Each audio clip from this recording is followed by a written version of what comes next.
This is Engadget. Here's what's happening in the world of technology.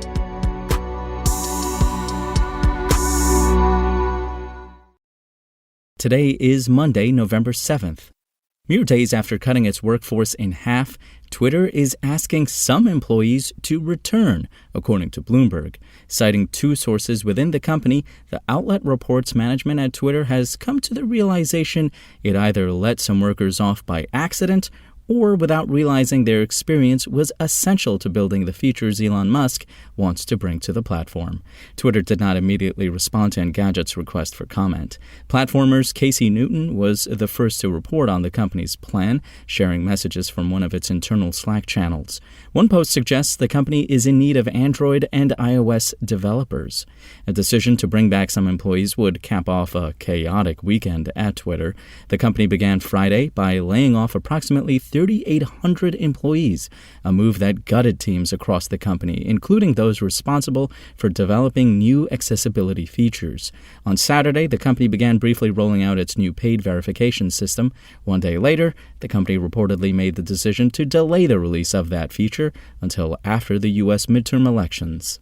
And Facebook parent company Meta could announce large-scale layoffs as early as next week, according to the Wall Street Journal. The outlet reports the company is planning to cut many thousands of employees, with an announcement coming as soon as Wednesday. Meta currently employs more than 87,000 individuals.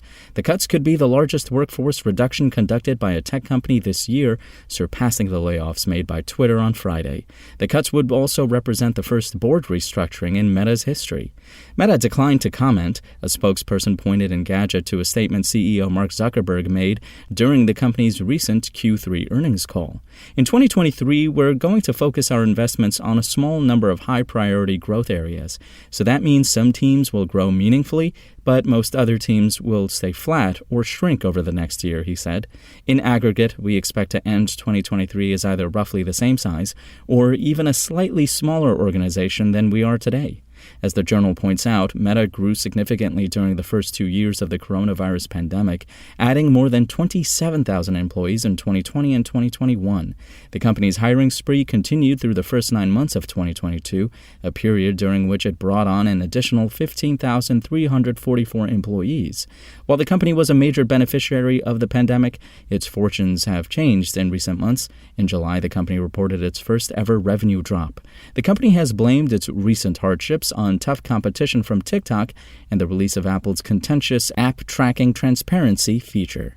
At the same time, Mark Zuckerberg's bid on the metaverse has so far failed to create new revenue opportunities for the company, while costing it dearly. Since the start of 2021, Meta has spent $15 billion to make virtual and augmented reality mainstream with little success. The company expects to lose even more money on the project in 2023.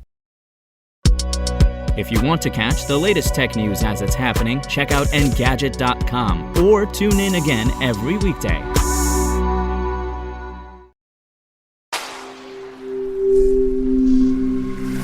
SpokenLayer.